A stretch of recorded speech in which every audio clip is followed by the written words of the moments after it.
The sky over the Nevada desert burned with a heat that made the horizon shimmer like water, turning the distant mountains into liquid dreams that dissolved in the afternoon sun. It was July 1982, and at Nellis Air Force Base, the air tasted of jet fuel and ambition, of confidence born from years of technological advancement and training that had become legendary throughout the free world. Major Richard Daniel Hawkins stood on the tarmac beside his F-15C Eagle, his hand resting on the aircraft's fuselage with the easy familiarity of a man who trusted his machine more than he trusted most people. The Eagle was beautiful in a way that transcended aesthetics. She was purpose made manifest, every line and angle designed for a single goal: air superiority. Her twin Pratt & Whitney engines could push her past Mach 2.5. Her APG-63 radar could track targets beyond visual range. Her AIM-7 Sparrow and AIM-9 Sidewinder missiles gave her teeth that could bite from distances Soviet pilots could only dream about. She was the most advanced air superiority fighter in the world, and Richard knew it, felt it in his bones every time he strapped into her cockpit. Richard was 32 years old, a graduate of the Fighter Weapons School, what everyone called Top Gun, even though that was technically the Navy's program, a veteran of countless training missions and war games, where American pilots honed their skills against theoretical Soviet tactics. He'd never fought a real enemy, never fired a shot in anger, but he'd spent thousands of hours preparing for the day when the Cold War might turn hot, when the dancing and posturing might give way to actual combat. Beside him, Captain James Robert Sullivan was performing his pre-flight check with methodical precision, his movements practiced and smooth. James was 28, younger than Richard, but no less skilled, a natural pilot who seemed to think in 3 dimensions, who understood angles and energy states and turning radii the way poets understood rhythm and meter. Together, they formed one of the most formidable two-ship elements in the entire United States Air Force. "You ready for this, Sully?" Richard asked, using the call sign that James had earned during training when he'd pulled off a maneuver so reckless and brilliant that it had left his instructors speechless. James grinned, his teeth white against his tanned face. "Born ready, Hawkeye. Those MiG drivers don't know what's about to hit them." The MiGs in question weren't Soviet aircraft, not technically. They were MiG-23 floggers that had been acquired through various intelligence channels, some purchased from Egypt after that country's break with the Soviet Union, others obtained through even more secretive means that no one talked about in official channels. They were maintained by a unit that didn't officially exist, flown by American pilots who had studied Soviet tactics until they could think like Soviet pilots, who understood the strengths and limitations of Soviet aircraft better than most Russians did. Today's exercise was part of a program codenamed Constant Peg, a series of dissimilar air combat training missions designed to teach American fighter pilots how to defeat Soviet aircraft and tactics. It was the most realistic training available short of actual war, and it was about to demonstrate yet again why the F-15 Eagle was the undisputed king of the skies. Colonel Thomas Patrick Morrison, the wing commander, approached across the tarmac with the bearing of a man who had flown combat missions in Vietnam and lived to teach the next generation what he'd learned. Thomas was 48, gray showing at his temples, lines around his eyes that came from squinting into the sun while searching for bogeys at 30,000 feet. He'd flown F-4 Phantoms over North Vietnam, had shot down 2 MiG-17 seconds, had been shot at by surface-to-air missiles more times than he cared to remember, and had come home determined to ensure that American pilots would never again fight without the best training and the best equipment in the world. "Gentlemen," he said, his voice carrying the authority of experience, "today's scenario is simple. You'll be defending a high-value target, in this case, a simulated AWACS operating at Angels 3-0. The aggressor force consists of 4 MiG-23 seconds that will attempt to break through your defensive perimeter. Your mission is to intercept and neutralize them before they reach firing range of the protected asset." Richard nodded, already running through tactics in his mind. 4 versus 2 odds. But the F-15 superior radar, superior missiles, superior performance at all flight regimes, meant those odds were almost even. Almost. The MiG drivers are good, Thomas continued. They're some of our best pilots, and they know Soviet tactics inside and out. They're going to use the flogger's strengths, high speed, good acceleration, heavy missile load, and they're going to try to exploit any mistakes you make. Don't make any mistakes. James laughed. Sir, with all due respect, those MiG drivers are about to learn why we call this bird the eagle. Because we're apex predators, and they're just prey that doesn't know it yet. Thomas allowed himself a slight smile. Confidence is good, Captain. Overconfidence will get you killed, even in a training mission. These aircraft don't know this is practice. They'll kill you just as dead if you give them the chance. Treat this like the real thing, because someday it might be. 30 minutes later, Richard was at 40,000 feet, the curvature of the earth visible at the edges of his canopy, the sky above him so dark it was almost purple. His radar was painting a picture of the battle space, showing the 4 MiG-23 seconds climbing from the north at high speed, showing James's F-15 positioned 3 miles off his right wing, showing the simulated AWACS holding station behind them at a safe distance. Viper 1-1, this is Darkstar, came the voice of the AWACS controller through his headset. 4 bandits, bearing 340, range 50 miles, altitude 35,000, and climbing. They're coming in fast.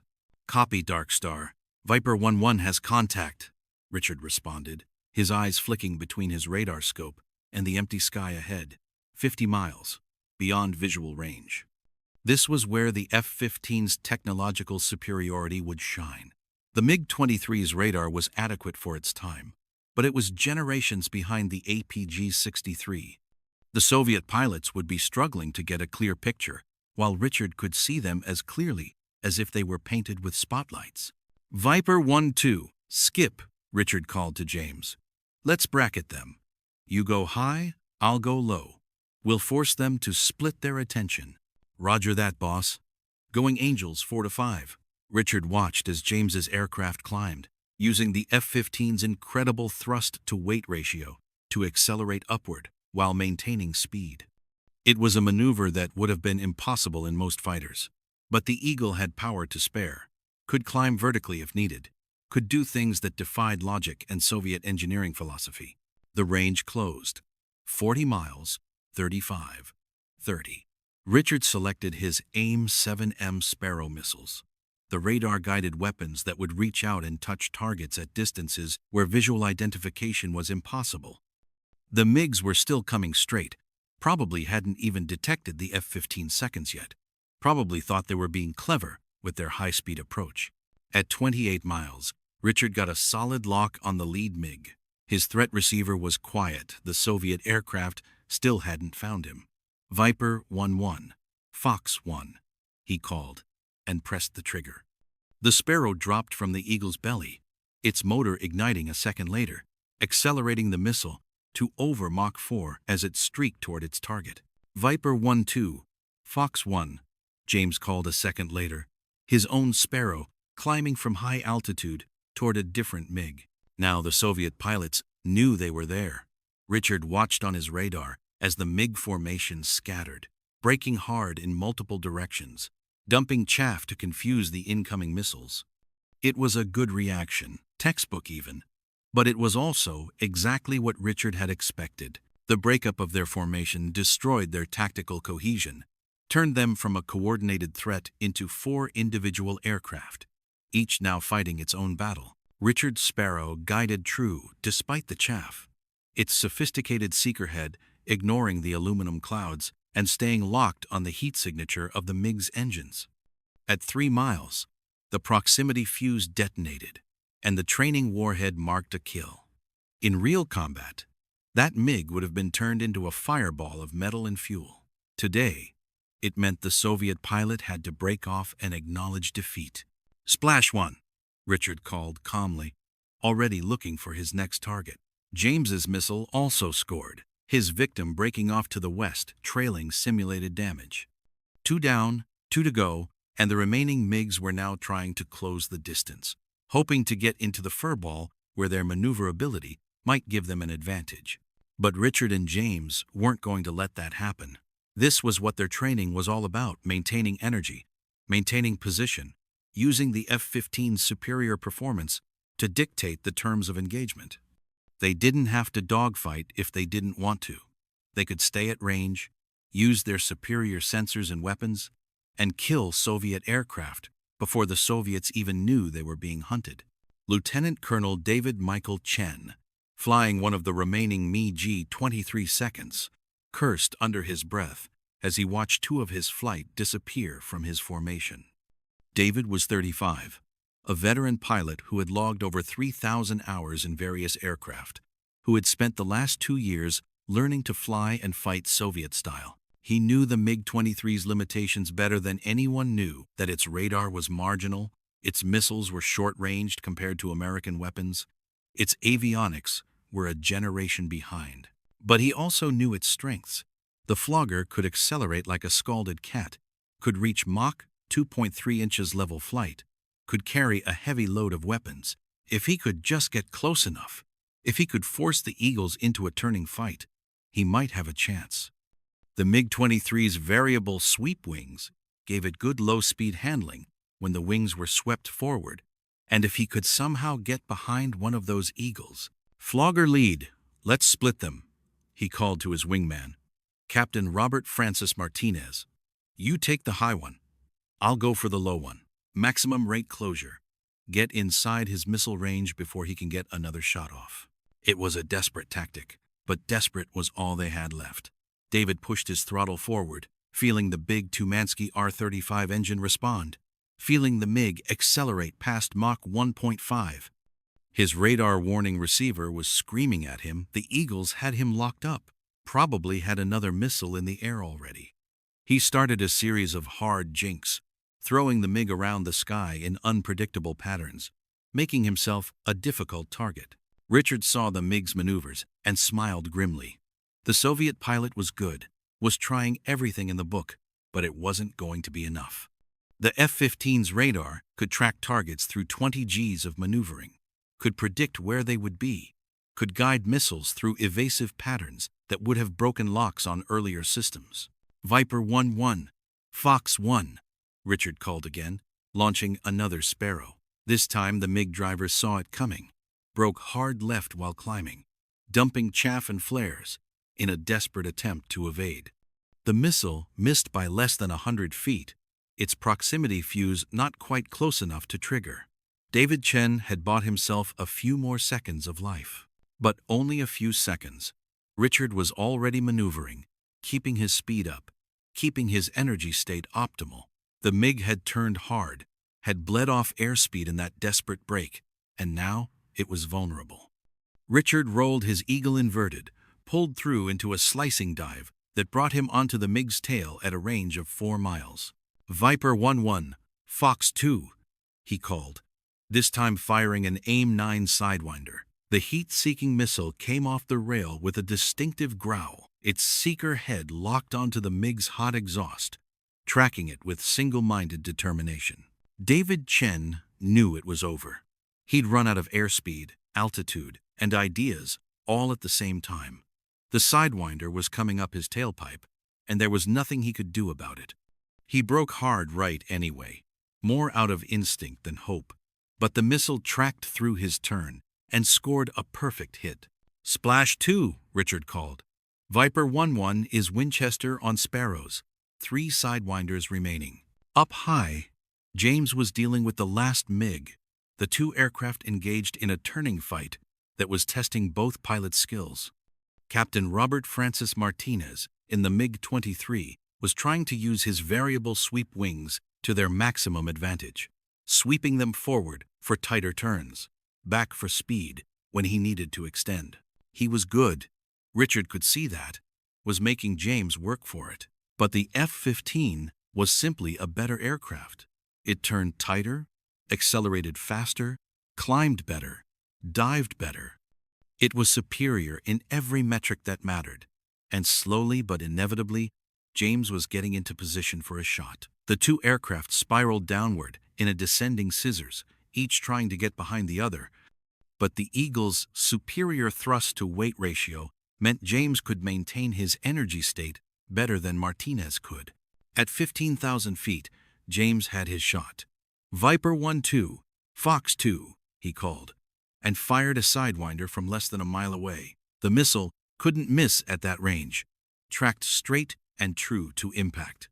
"Splash 3, James said with satisfaction. "That's 4-0, boss. Clean sweep." Richard felt a surge of pride mixed with something deeper, a confirmation of what he'd always believed, that American technology and American training were superior to anything the Soviet Union could field. These weren't just exercises. They were proof that if the Cold War ever turned hot, if Soviet fighters ever tried to challenge American air superiority, they would fail. They would fail because their aircraft were inferior. Their tactics were predictable. Their training was inadequate. "Good hunting, Viper Flight," Colonel Morrison's voice came over the radio. "Return to base for debrief." The flight back to Nellis was peaceful. The Nevada desert stretching out below them in shades of brown and gold. The late afternoon sun casting long shadows from the mountains. Richard flew in loose formation with James, neither speaking, both lost in their own thoughts about the engagement they'd just won. On the ground, in the debriefing room that was kept deliberately cold to keep pilots alert, Colonel Morrison stood at the front with a pointer and a screen showing the engagement from multiple angles captured by instrumentation and cameras. The 4 MiG pilots sat on one side of the room, the 2 F-15 pilots on the other, everyone taking notes, everyone learning. "Gentlemen, what we saw today is a perfect demonstration of why the F-15 Eagle is the most lethal air superiority fighter in the world," Morrison began, his voice carrying the weight of absolute conviction.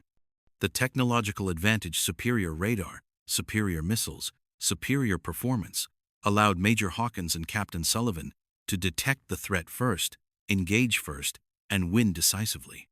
The MiG-23, while a capable aircraft in some respects, is simply outclassed in every meaningful category." Lieutenant Colonel David Chen raised his hand. "Sir, we tried everything. High-speed approach, formation breakup, aggressive maneuvering. Nothing worked. The Eagle's radar saw through our chaff. The missiles tracked through our evasions. And when we tried to force a dogfight, their thrust-to-weight ratio let them dictate the engagement geometry." Morrison nodded. "That's exactly right. And that's the lesson I want everyone in this room to take away. Soviet tactics are predictable because they're based on the limitations of Soviet equipment.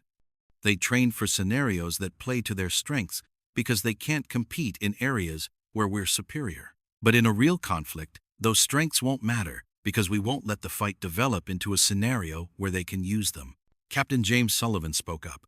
"The thing that surprised me most was how quickly the formation fell apart after we got the first kills. Once their tactical cohesion broke down, they became easy targets. It's like they had a plan for the opening move, but no backup for when that plan failed." "That's Soviet training doctrine in a nutshell," Morrison replied.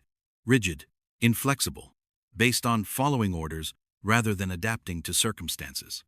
Our pilots are trained to think, to improvise, to handle uncertainty. That's an advantage that's hard to quantify, but impossible to overstate." The debrief continued for another hour, going through every phase of the engagement, analyzing decisions, discussing alternatives, extracting lessons that would be incorporated into future training. When it finally ended, Richard and James walked out into the Nevada evening, the heat of the day fading into a coolness that made the desert almost pleasant. 4-0, James said, still savoring the victory. "We didn't even take any hits on our defensive systems. It was like they were flying blind." "They might as well have been," Richard agreed. "The radar advantage alone would have been enough. Everything else was just icing on the cake." But even as he said it, Richard felt a nagging thought in the back of his mind. This was training. The MiG pilots were Americans who, despite their best efforts, couldn't completely think like Soviets. They didn't have the same motivation, the same fear of failure, the same rigid command structure that Soviet pilots operated under. Would a real engagement be this easy? Would Soviet pilots, fighting for their homeland, for their lives, for an ideology they believed in, be as predictable? He didn't know. He hoped he'd never have to find out. But if he did, he was confident in his aircraft, in his training, in the technological and doctrinal superiority of the United States Air Force. 3 years later, in the skies over Lebanon, his confidence would be validated in the most dramatic way possible. It was June 1982, and the Bekaa Valley was about to become the proving ground for American fighter aircraft and tactics. The Israeli Air Force, flying F-15 seconds and F-16 seconds equipped with American weapons and trained in American tactics, was about to engage Syrian Arab Air Force MiG 23 seconds in the largest air battle since the Korean War. And Major Richard Hawkins, now serving as a liaison officer with the Israeli Air Force, would have a front-row seat to the demonstration of F-15 dominance. The tensions between Israel and Syria had been building for months, fueled by the broader conflict in Lebanon and the presence of Palestinian forces that Syria supported. The Syrians had deployed sophisticated Soviet air defense systems in the Bekaa Valley SA-6 and SA-8 surface-to-air missiles that theoretically should have made Israeli air operations impossible. They had also reinforced their air force with modern MiG-23 fighters flown by pilots who had been trained in the Soviet Union, who had been told they were flying aircraft that were equal or superior to anything the West could field. They were wrong. On the morning of June 9th, Israeli F-15 seconds and F-16 seconds struck the Syrian air defense network in a coordinated operation that demonstrated American precision weapons and electronic warfare capabilities. But when the Syrian MiG-23 seconds scrambled to intercept, when they climbed from their bases expecting to engage in traditional air combat, they found themselves fighting against tactics and technology they were completely unprepared for. Richard watched from the command post at Tel Nof Air Base as the engagement unfolded on radar screens and through radio communications. Israeli pilots, flying F-15 seconds that were identical to the ones Richard flew at Nellis, engaged the Syrian MiG-23 seconds with the same tactics he'd practiced 1,000 times in training. Beyond visual range missiles, superior radar, energy tactics that denied the Soviets any chance to use their aircraft's strengths, the results were devastating. In the first day of combat, Israeli F-15 seconds and F-16 seconds shot down over 20 Syrian MiG-23 seconds without losing a single aircraft. Not one. The kill ratio wasn't just favorable, it was overwhelming, humiliating. A complete demonstration of technological and tactical superiority that left no room for doubt or debate. Lieutenant Colonel Benjamin David Stein, an Israeli pilot who had trained at Nellis alongside Richard, landed his F-15 after scoring 3 kills in a single sortie.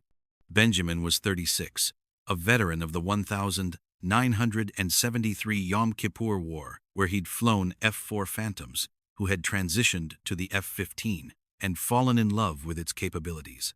He climbed down from his aircraft with the calm demeanor of a man who had just completed a routine training flight rather than a combat mission where he'd killed 3 enemy pilots.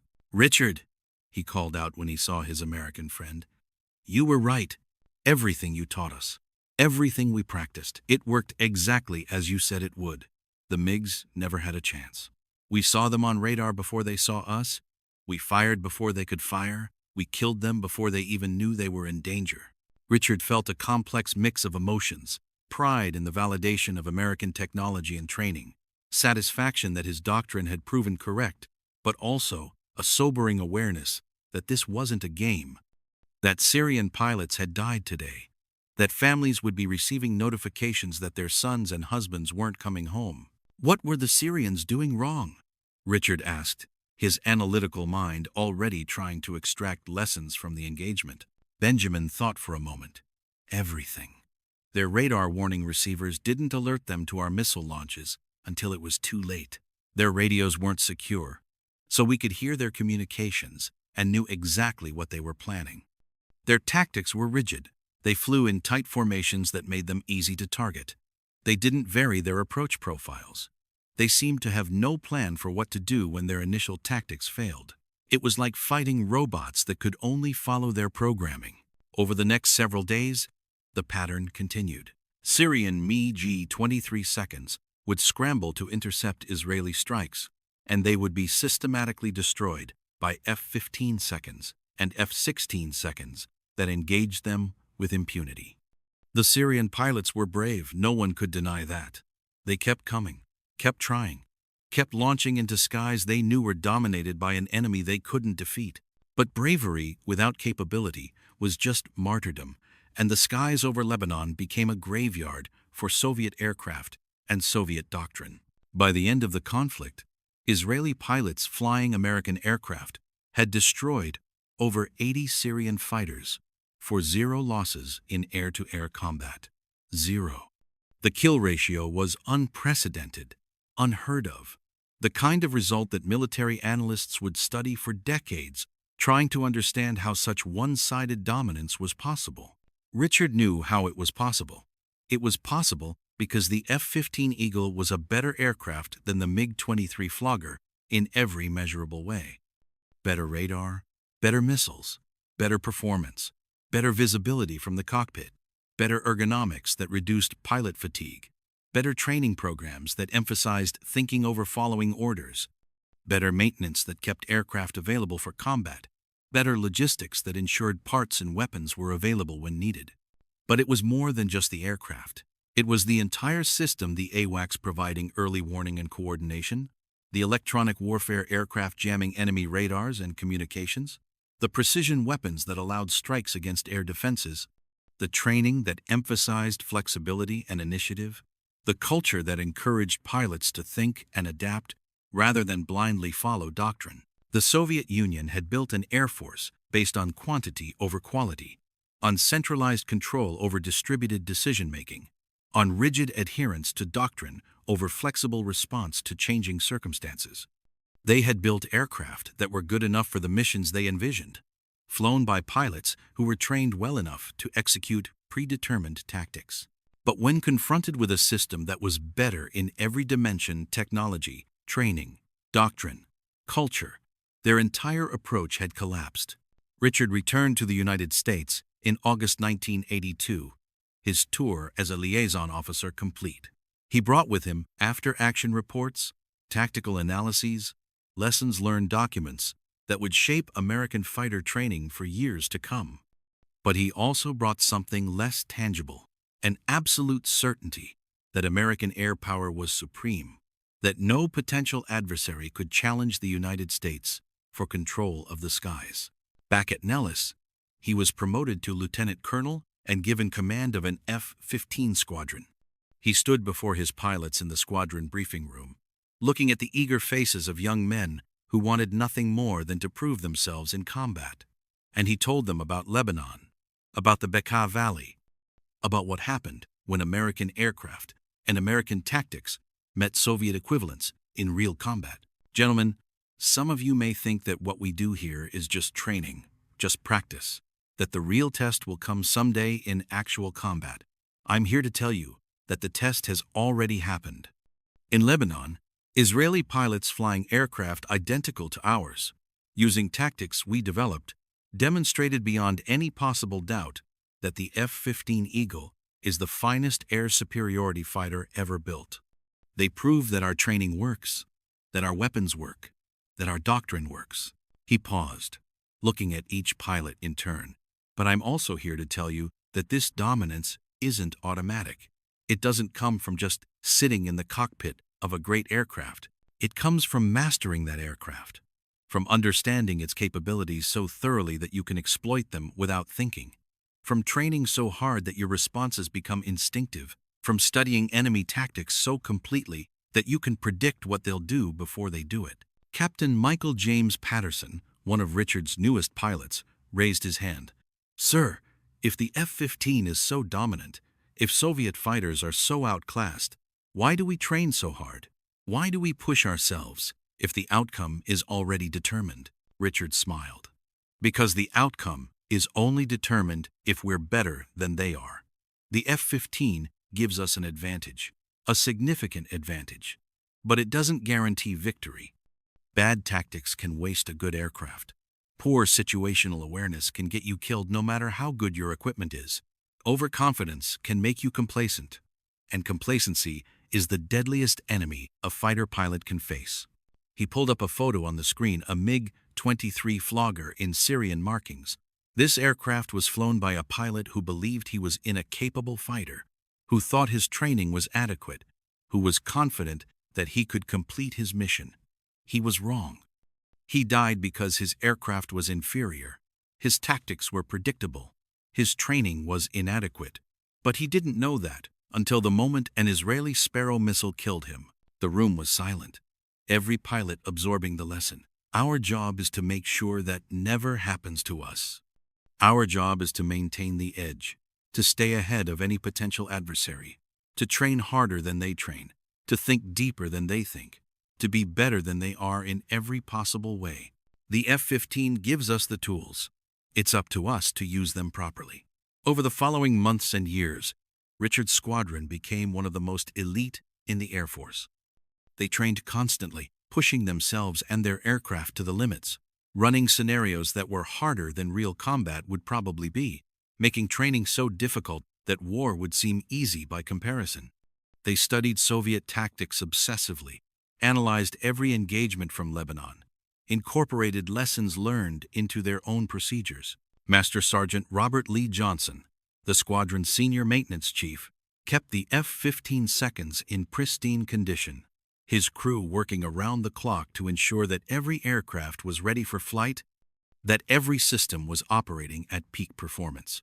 Robert was 43, a career enlisted man who had worked on fighters since F-4 Phantoms in Vietnam, who took personal pride in the fact that his squadron had the highest mission-capable rate in the entire Air Force. These Eagles are more than just aircraft, Robert told his young maintenance crew during one of their training sessions. They're the physical embodiment of American technological superiority. Every time one of our pilots straps into that cockpit, they're carrying with them the work of thousands of engineers, the investment of billions of dollars, the hopes of a nation that expects us to maintain air dominance. We don't get to have bad days. We don't get to let something slip through. Because if we fail, if an aircraft goes down because of something we missed, a pilot could die and our edge could be lost. The Cold War continued through the 1,980 seconds. The tension between the United States and Soviet Union waxing and waning, but never quite breaking into open conflict. Fighter pilots on both sides trained for a war that never came. Each side trying to understand the other's capabilities.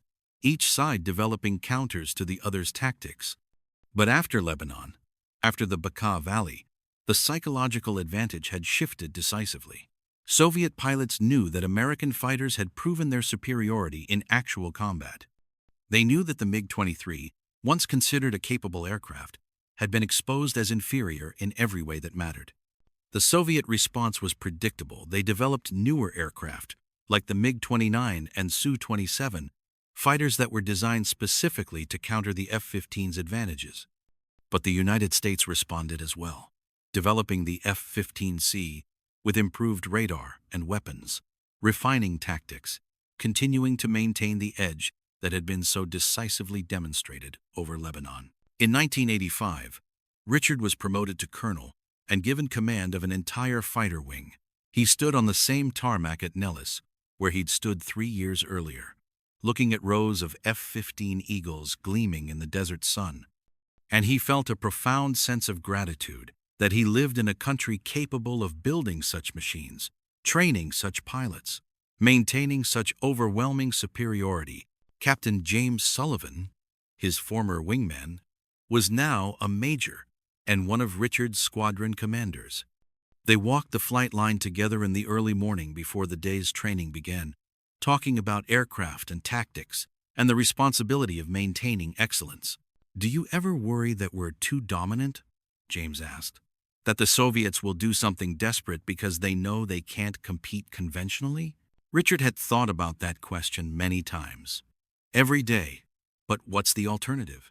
Should we deliberately make ourselves weaker to make them feel better? Should we neglect training, accept inferior equipment, hope that evening the odds will somehow make the world safer? No, James said.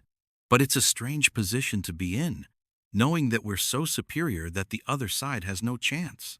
It's better than the alternative, Richard replied. Better to have dominance we don't need to use than parity that might tempt someone into thinking they could win a war. The Soviets haven't attacked Western Europe because they know we'd destroy their air force in days, maybe hours. They know that without air superiority, their ground forces would be sitting ducks for our precision weapons. Their cities would be vulnerable. Their entire military strategy would collapse. Our dominance doesn't make war more likely. It makes it less likely, because it removes any illusion that the Soviets could win. They reached the end of the flight line and stood looking out at the desert, the mountains in the distance, the vast empty sky that was their domain. Fighter aircraft had been Richard's life for over a decade now, and he couldn't imagine doing anything else. This was what he was meant to do: fly the most advanced aircraft ever built, train the next generation of pilots, maintain the edge that kept America safe. You know what the most important thing we learned from Lebanon was? Richard said. It wasn't that the F-15 is a great aircraft, though it is. It wasn't that our weapons work, though they do. It was that our entire system, the technology, the training, the doctrine, the culture, is superior. The Soviets can't just build a better aircraft and close the gap. They'd have to change everything about how they think about air combat, how they train pilots, how they organize their forces. And they can't do that without fundamentally changing their entire society, their entire approach to military power. James nodded slowly. So as long as we stay free, stay innovative, stay committed to excellence, we'll maintain the edge. Exactly. The F-15 Eagle is dominant not because of any single feature, but because it represents everything America does: innovation, engineering excellence, respect for individual initiative, continuous improvement. The Soviets can copy the design, they can build aircraft with similar performance numbers, but they can't copy the system that created it. And that's why we'll always be ahead. The years that followed proved Richard's analysis correct. Despite Soviet efforts to close the gap, despite the introduction of advanced fighters like the MiG-29 and Su-27, the F-15 Eagle maintained its position as the world's premier air superiority fighter. In the Gulf War of 1991, F-15 seconds would shoot down dozens of Iraqi aircraft, many of them Soviet-built MiGs, without suffering a single loss. The kill ratio, established in Lebanon, would be repeated and even exceeded. Richard retired from the Air Force in 1994 as a brigadier general, his career spanning 3 decades of serving in and leading fighter squadrons. He'd never fired a shot in anger, never killed an enemy pilot, but he'd been part of something larger and more important: the maintenance of American air dominance through training, technology, and doctrine that ensured no adversary would dare challenge the United States for control of the skies. On his last day in uniform, he stood in the same briefing room at Nellis, where he'd given countless lectures on tactics and aircraft capabilities. A new generation of pilots sat before him, many of them not yet born when he'd first strapped into an F-15, all of them eager to carry forward the legacy of excellence that he and his generation had established. "Gentlemen and ladies," he began, noting with satisfaction that there were now female pilots in the room, another sign of progress and adaptation that the Soviets had never managed. "When I first flew the F-15 Eagle, it was a new aircraft, unproven in combat, its capabilities theoretical. Over the past 3 decades, that theory has been validated again and again. The Eagle has a combat record of over 100 kills to 0 losses in air-to-air combat. That record is unprecedented in aviation history." He paused, looking at their young faces, seeing his younger self reflected in their eagerness. "But that record is now your responsibility. You're the guardians of that legacy, the inheritors of a tradition of excellence that was built through the hard work and dedication of thousands of pilots, maintainers, engineers, and commanders. The world has changed since I first flew. The Soviet Union has collapsed. New threats are emerging. But one thing remains constant: the need for American air superiority. He clicked to a slide showing an F-15 Eagle in flight, backlit by the sun, impossibly beautiful and deadly. This aircraft gave us dominance for 3 decades. Its successor, the F-22 Raptor, will give you dominance for 3 more. But the aircraft is just a tool. What matters is you, your training, your dedication, your commitment to excellence, your willingness to push yourselves beyond what you think possible. The lesson of the Cold War, the lesson of Lebanon, the lesson of Desert Storm is simple. American air power is supreme because American pilots are supreme. We don't just have better aircraft, we have better people.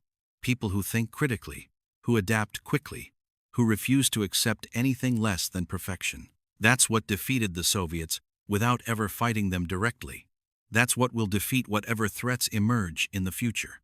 He concluded with the words that had guided his entire career: fly safe, train hard, and remember that every time you take to the skies, you carry with you the hopes of a nation that expects you to be the best. Don't disappoint them. The room erupted in applause, but Richard barely heard it. He was thinking about the young pilot he'd been, standing on a Nevada tarmac beside his first F-15, confident in his aircraft and his training, but unaware of how completely that confidence would be validated. He was thinking about Benjamin Stein and the Israeli pilots who had proven American superiority in the crucible of actual combat. He was thinking about the Syrian pilots who had died because they'd been given inferior equipment and inferior training, who had fought bravely but futilely against an enemy they never had a chance of defeating. Most of all, he was thinking about the F-15 Eagle itself, the aircraft that had defined his career, that had proven American technological and tactical dominance, that had ensured the Soviet Union could never win a war even if they'd been foolish enough to start one. The Eagle had been more than just a fighter aircraft. It had been a symbol of American excellence, a physical manifestation of the belief that innovation and freedom would always triumph over rigidity and control. As Richard walked out of the briefing room for the last time, he passed a flight line where F-15 seconds sat ready for launch, their crews preparing for another day of training that would be harder than combat, that would push pilots to their limits and beyond. The Eagles looked unchanged from when he'd first flown them decades ago, but they'd been continuously upgraded, improved, refined, a perfect metaphor for the American approach to maintaining superiority. The sky over Nevada was clear and blue, stretching endlessly overhead, and Richard stood for a moment just looking up at it, remembering what it felt like to own that sky. To know that no adversary could challenge him there. To understand with absolute certainty that American air power was supreme. The Cold War was over. The Soviet Union was gone. But the lesson remained, carved into history by the contrails of F-15 Eagles, dominating the skies over Lebanon, Nevada, and everywhere else American pilots flew. That excellence matters, that technology matters, that training matters, and that when all three combine in a free society that values innovation and individual initiative, the result is dominance so complete that wars become unnecessary because potential adversaries know they cannot win. That was Richard's legacy. That was the legacy of his generation. And as he watched the next generation of pilots climbing into their Eagles, preparing to carry that legacy forward, he felt a satisfaction deeper than pride, purer than accomplishment. The knowledge that he had been part of something larger than himself, something that would endure long after he was gone. The F-15 Eagle would continue to fly, would continue to dominate, would continue to prove that American excellence in design, training, and execution created a level of air superiority that no adversary could match.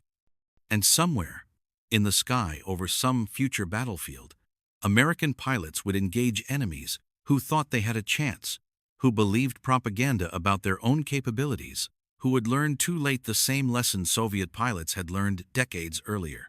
That when American technology meets American training, meets American determination, the result isn't a fair fight. It's a demonstration of dominance so complete that it changes the course of history, prevents wars through sheer superiority, and ensures that the skies remain, now and forever, American territory where only the eagles dare to fly.